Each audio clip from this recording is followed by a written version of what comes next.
They laughed when Emily, a quiet teenage girl in grease-stained overalls, walked into the elite garage filled with master mechanics and million-dollar engines. She is just the mechanic's daughter, someone whispered. But what happened next made every head turn. Billionaire's custom-built hypercar would not start, not even with top engineers trying. Then Emily touched the hood. In moments, everything changed. What she revealed did not just fix an engine, shattered every assumption in the room. Before we start, like this video and comment where you're watching from. Your support helps us bring more powerful stories. Now, let's begin. Emily Parker stood in the shadow of a towering garage door as it rolled open with a loud, metallic groan. Inside, the air buzzed with tension and machine oil. Chrome reflected harsh fluorescent lights, and engines the size of refrigerators sat open, their guts exposed like surgical patients mid-operation. Elite mechanics in spotless uniforms moved around like they owned the world. Some were former race team engineers. Some had PhDs in mechanical engineering. And all of them stopped when they saw her. She was just 17. Her hands were rough, stained with years of working beside her father in their small-town auto shop. Her boots were worn. Her oversized flannel shirt was rolled up at the sleeves, revealing grease marks and faded scars. She looked completely out of place, but her eyes held something that no one else in that room had. Certainty. Standing near the center of the room was Charles Remington, CEO of Rem Automotive, one of the wealthiest and most powerful men in the state. He owned the hypercar prototype sitting dead on the platform. Behind him, a machine worth over $6 million. It had shut down in front of live investors just hours before a national reveal. Top engineers had flown. No one could figure out why it would not start. Charles chuckled when he saw Emily. You must be the entertainment, he said. The mechanic's daughter, right? Here to give it a try just for laughs. Laughter rippled across the room. One mechanic pretended to hand her a toy wrench. Another whispered, maybe she can fix it with hope and dreams. Emily did not react. She looked at the car. She had seen the model before, only once. In a leaked concept video that she had memorized frame by frame. Her father used to say, "Engines speak if you know how to listen." She had listened her entire life. She walked slowly to the vehicle. Everyone backed up, smirking. The interior of the car was lit like a spaceship. Carbon fiber panels, gold-plated wiring, everything state-of-the-art. She reached down, removed a small panel beneath the dash, and her fingers paused over a tangle of wires. Her lips moved silently. Then she reached into her pocket and pulled out something no one expected, an old bent sensor chip. Where did you get that? One of the engineers gasped. She did not answer. She connected it, adjusted two wires, then tapped the console. Quiet hum filled the air. The car's dashboard lit up. Systems rebooted. Lights flashed. The engine roared to life. Gasps. Silence. Then chaos. Phones came. Engineers rushed forward. Charles's mouth fell open, then twisted into disbelief. But Emily did not stay for the applause. She stepped back, wiped her hands, and looked at Charles. There is a design flaw in your thermal override loop, she said calmly. It will Shut down if the internal temperature sensor reads lower than the threshold. Your diagnostics miss it because the sensor ghost pings during idle. No one said a word, and just before she turned to leave, Emily added softly, "You should hire better listeners." What happened next would change everything. For her, for Charles, and for the entire industry. The garage remained frozen, as if time had stalled. Charles Remington's fingers were still curled mid-gesture. His lips parted as though his next sentence had been stolen by the roaring engine behind Emily. No one moved. The air, once filled with confident chatter and subtle mockery, now pulsed with silent disbelief.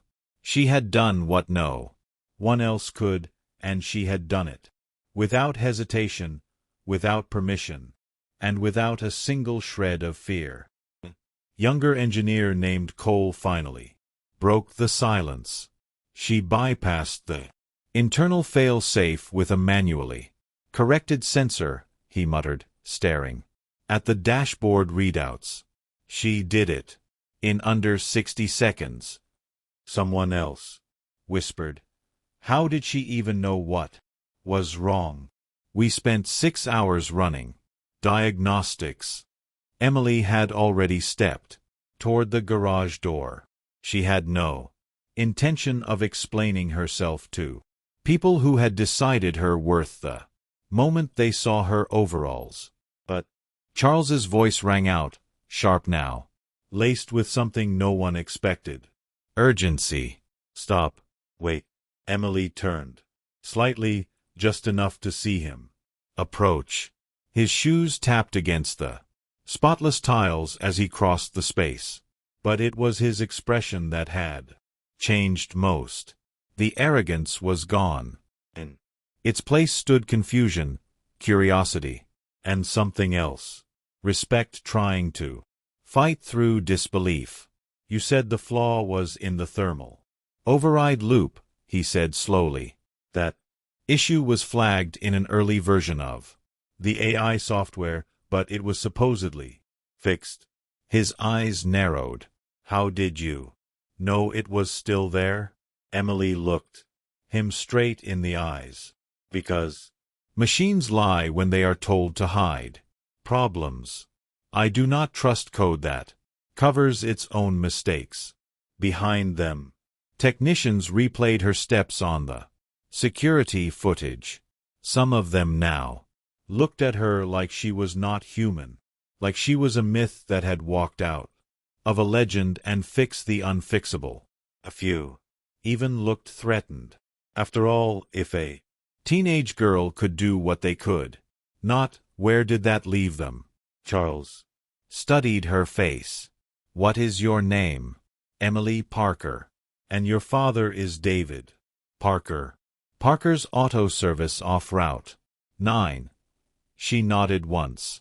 Charles exhaled a low sound that carried weight. He fixed my father's truck when no one else would touch it. I remember that. There was a pause. Then he asked something no one expected. Would you like a job? Emily raised an eyebrow. Doing what?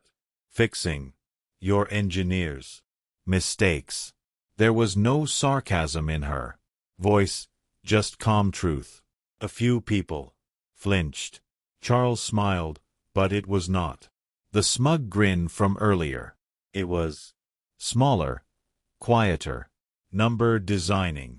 Engines that do not need fixing. The room buzzed again, but this time it was different. Respect started to replace ridicule. Admiration replaced laughter.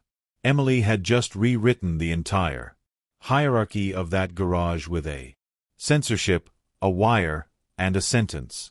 But for her, this was only the beginning. Because what no one in that room knew was that Emily had a secret.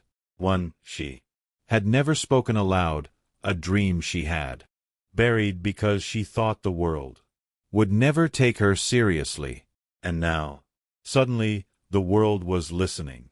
The office above the garage looked more like a glass box floating above a machine.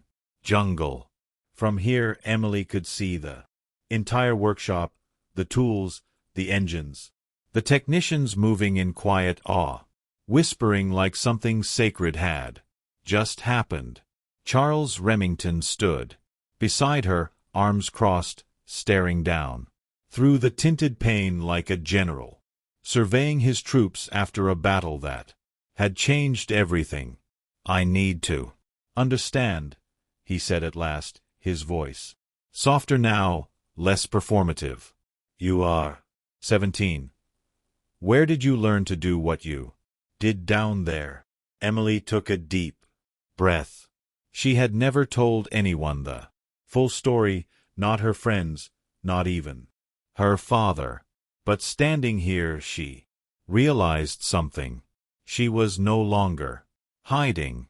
She had already blown the doors off every expectation the moment she made that engine roar. "My dad has been working on engines since before I was born," she began. "When I was 5, he used to let me sort bolts while he worked. By the time I was 9, I was fixing carburetors. Not because I had to, because I wanted to." Charles listened without interrupting. The weight of her words hung in the air like they were rewriting the identity he had placed on her before she even walked through his garage doors. "But that is not where it really started," she continued. "When I was 12, my mom got sick. Hospital bills started piling up. My dad kept the shop open, but things got bad. We could not afford new diagnostic tools, so I started building software that could mimic them using only basic input sensors and logic arrays." Charles blinked. "You built software at 12, Emily nodded. "At first, it was simple. Then it grew. I taught myself machine learning, diagnostics, predictive failure mapping, not from school, from desperation. Because if we could not outsmart the problems, we would be buried by them." The room was quiet again, but it was not empty. Was full of something heavy and real. Truth, struggle, raw, unfiltered. Humanity. Charles leaned back against the edge of his desk. "You are saying everything I saw down there, the way you bypassed our fail-safe, recalibrated the feedback loop, and jump-started the dead, or that was all self-taught?" Emily looked him dead in the eyes. "I never had the luxury of waiting for permission to learn." Outside the glass, a group of senior engineers still hovered near the engine, replaying her steps in slow motion like trying to decode a foreign language. One of them looked up and pointed toward the office. The others followed his gaze. Charles watched them, then turned back to Emily. "What if I told you this company has been trying to develop a prototype for a fully autonomous adaptive engine? One that learns from its own failures, corrects them mid-flight, and evolves with real-time demands." Emily narrowed her eyes. "I would say you are chasing something that already exists." Charles paused. "You mean I have been working on a design like that for 2 years?" he said, reaching into her worn-out backpack and pulling out a thick notebook with tabs and blueprints sticking out of the edges. "It is not just theory. It is functional. It needs refinement, but it works." He reached for the book slowly, as if touching it might shatter the moment. When he opened it, his eyes darted across the pages, scanning her sketches, formulas, and designs like a man who had just discovered buried treasure under his own feet. Emily's voice cut through his silence. You wanted a miracle engine? Built one in my basement while the world ignored me. And just like that, Charles, Remington realized something terrifying. This girl was not a fluke. She was the future. Charles Remington did not speak for several minutes. He simply turned each page with deliberate care, eyes absorbing every single line. Emily had drawn every formula, every footnote, every correction she had scribbled in the margins with a fading pencil. The notebook was not just filled with diagrams. It was alive. It breathed innovation. It carried pain. Every equation was backed by struggle, sleepless nights, and the sharp edge of necessity. Finally, Charles closed the notebook and set it gently on his desk, like one would handle a priceless artifact. He looked up at Emily with a strange mixture of awe and disbelief, as if the world he had always known had just cracked open in front of him. You understand what this means, right? He asked, his voice low. I understand exactly what it means, Emily replied, steady and clear. You are looking at a system that does not just learn, evolves. It adapts to real-world conditions in ways that current AI models cannot. I trained it using simulated crisis environments, variable failures, even randomized pressure spikes. Charles took a slow breath. We have teams, entire departments trying to solve a fraction of what you just handed me. And most of them, Emily said, are not building engines. They are building reputations. The silence that followed was not empty. It was charged electric. Charles suddenly stood up, grabbing his phone. He dialed, and within seconds, 3 top executives were on their way. Emily heard phrases through the call, like emergency review, priority, override, and code black protocol. She had no idea what those meant, but she could feel the gears shifting. Something massive was happening. 10 minutes later, the glass door to the office opened. 3 sharply dressed individuals entered, eyes trained on Emily like hawks. A woman in a gray suit, a man with a clipboard, and another with glasses who carried an attitude like he was used to saying no. Charles handed them the notebook without a word. They flipped through it together, exchanging brief glances, nodding slowly, whispering in tense tones. Then the man with glasses looked at Emily. You built this? Yes, she answered. How long have you been developing it? Almost 3 years, she replied. And you tested it? Where? In my garage. On simulation rigs. I built from recycled aviation scrap. His brow furrowed. And the data. Validation. Emily reached into her backpack again, pulling out a flash drive. Every test, every failure, every success logged and time-stamped. The woman in the gray suit leaned closer. Do you realize this system, if functional, could revolutionize airborne logistics, combat drone response times, and even interplanetary travel? I am aware, Emily. That is why I came here. I needed to know if anyone was actually serious about changing the game or just playing in it. The room fell still.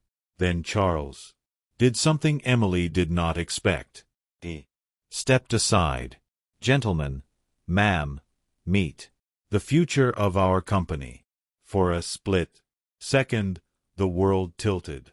These executives, people who had built empires, who had signed billion-dollar deals and overseen monumental tech, were looking at her not as a child, not as a fluke, but as a peer, an innovator, a force. And that was when something strange happened.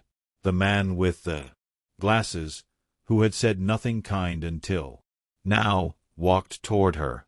How soon can you build a full-scale prototype? Already started, Emily said. But I need access to better materials and a clean room. The woman nodded. You will have. Charles stepped forward again. Emily, I want to offer you something. Elite position. Full access to our labs. No red tape, just results. You will lead this. Emily looked out the glass wall, toward the garage below, where the very place she had been mocked now seemed a world away. Then she turned back. I did not come here to be accepted, she said. I came to change everything. And from that moment on, the company would never be the same. The next morning, the atmosphere inside the lab felt different.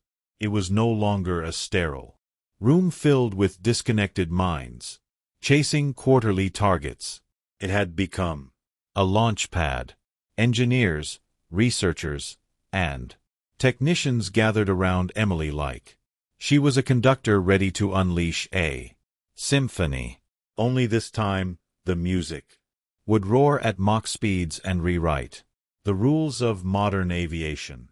Emily stepped into the central chamber, now upgraded with military-grade equipment and a state-of-the-art fabrication pod.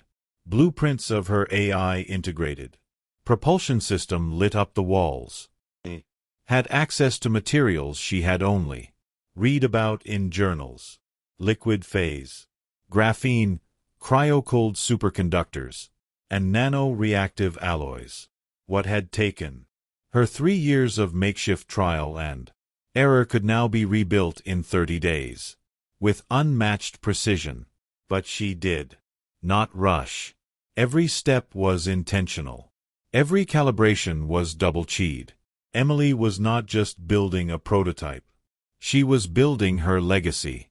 Meanwhile, word of her invention began to leak out, not from press releases or social media, but through whispers in defense meetings, closed-door government briefings, and urgent memos flying between Silicon Valley giants. Thought it was a hoax.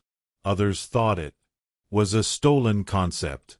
But everyone agreed on one thing. Whoever had it held the future in their hands. One evening, as Emily fine-tuned the AI's decision matrix, Charles walked in holding a sealed envelope. He placed it on the desk beside her and said, "The Pentagon wants to speak with you tomorrow. Private session off-grid." Emily paused. Why?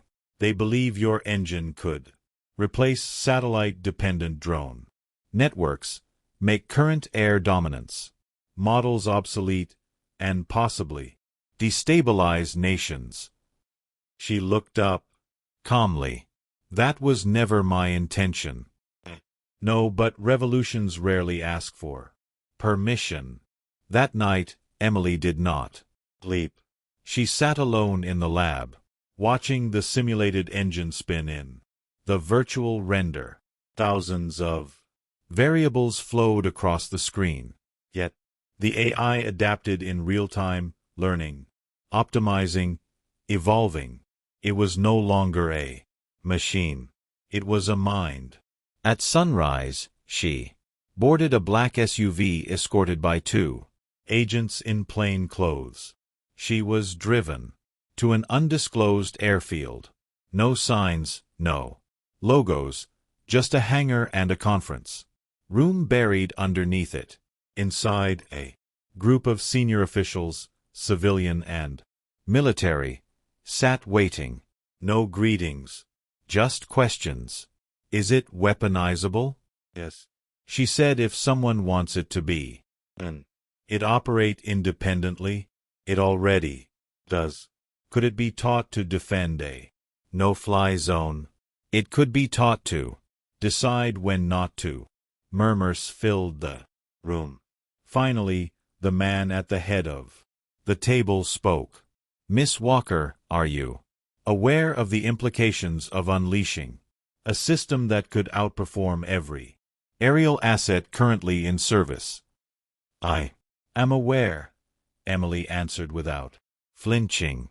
But you should be aware of something, too. I built it to save lives, to prevent failure, not provoke. Or, if your only question is how to weaponize it, I will walk out. Silence. Then the man leaned back slowly. What do you want? I want full ownership. No government control, no shadow projects, no black budget manipulation. I want to deploy it on humanitarian terms. Rescue missions, wildfire response, critical supply transport. I want to prove the future does not have to be feared.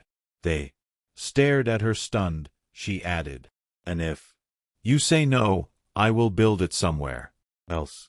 What happened next stunned everyone. The Pentagon official stood up and extended his hand.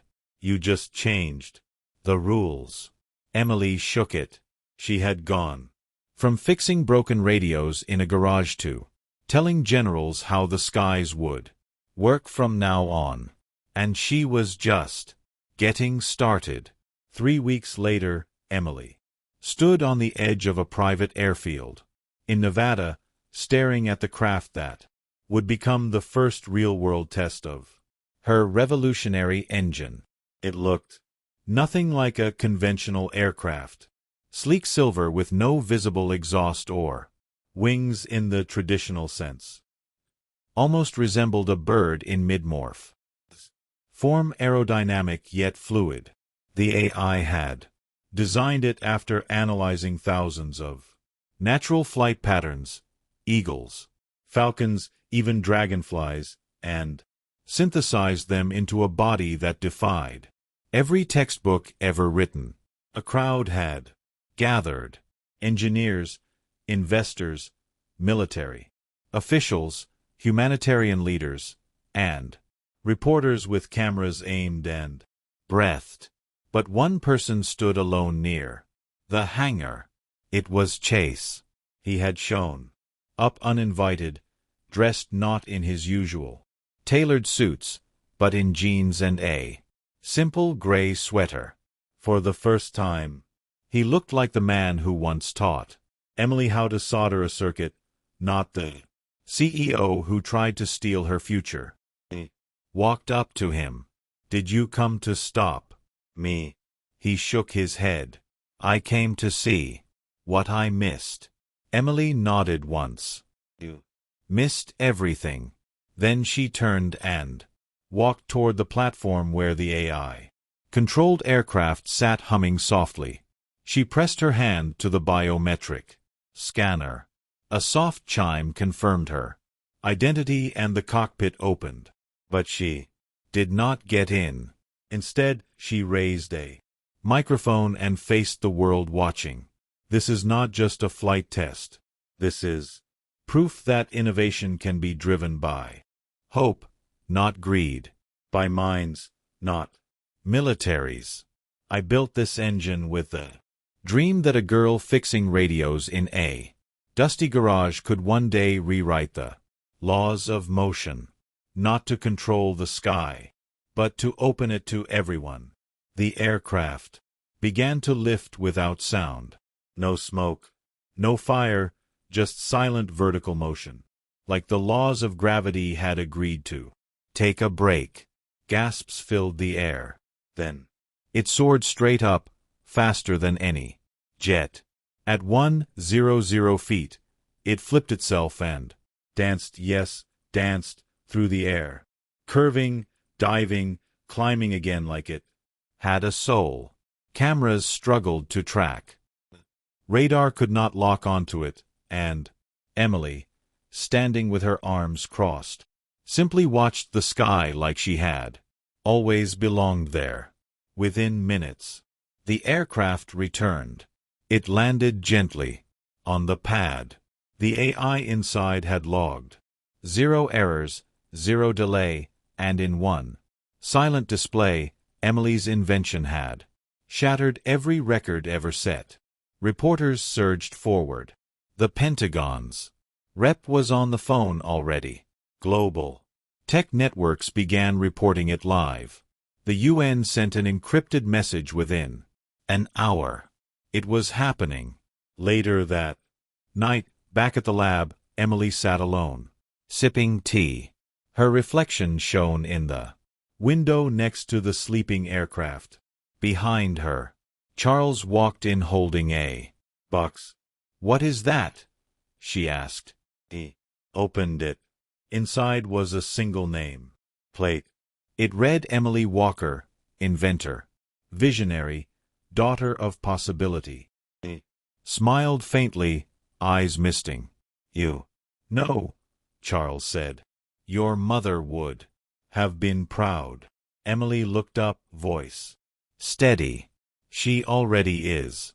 She is in every wire, every bolt, every dream. I refuse to give up." Outside, the stars blinked silently, and far above them, a new engine, her engine, prepared to change how the world moved forever. The waitress's daughter, who was laughed at for touching a violin, had just taught the world how to fly. The story ends, but the legacy only begins.